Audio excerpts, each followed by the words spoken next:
రేడియోలో మనకి బినాకా గీత్మాల తెలియని వారు ఉండరు. పాత తరం వాళ్ళందరూ కూడా అమీన్ సయానీ అటువంటి గొప్ప వ్యక్తి ఇక లేరు. ఆయన అనౌన్స్మెంట్ కోసమే పాటలు వినేవాళ్ళంటే అతిశయోక్తి కాదు.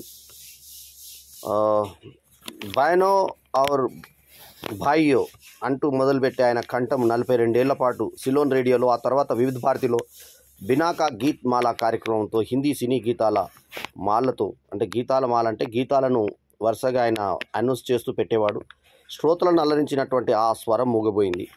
రేడియో అనౌన్సర్లకు జాతీయ పితామహుడు అనదగ్గ అమీన్ సయానీ తన 91వ ఏట గుండెపోటుతో బుధవారం ముంబైలో కన్నుమూశారు. అంటే ఫిబ్రవరి 21వ తేదీ 2024న ఆయన పరమపదించారు.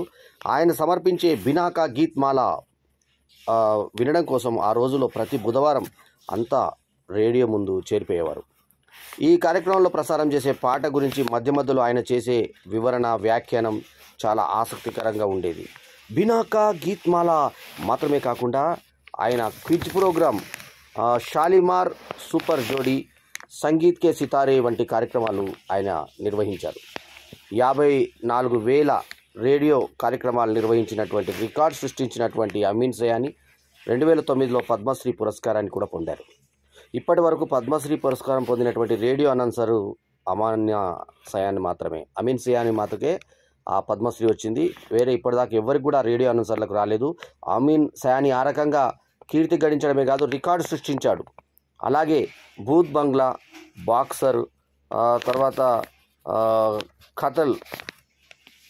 కథాల్ వంటి చిత్రాల్లో అమీన్ నటించి అనౌన్సర్ పాత్రలనే పోషించడం విశేషం. సో నటుడుగా కూడా రాణించాడు ఆయన. సో అటువంటి అమీన్ సయానీ లేకపోవడం చాలా బాధాకరం. రేడియో అనౌన్సర్లకు ఇందాకే చెప్పినట్టుగా జాతీయ పితామహుడుగా అనదగ్గ అమీన్ సయానీ ఆత్మశాంతి కలగాలని చెప్పి కోరుకుంటూ వారి కుటుంబ సభ్యులకు ప్రగాఢ సానుభూతిని వ్యక్తం చేస్తున్నాం.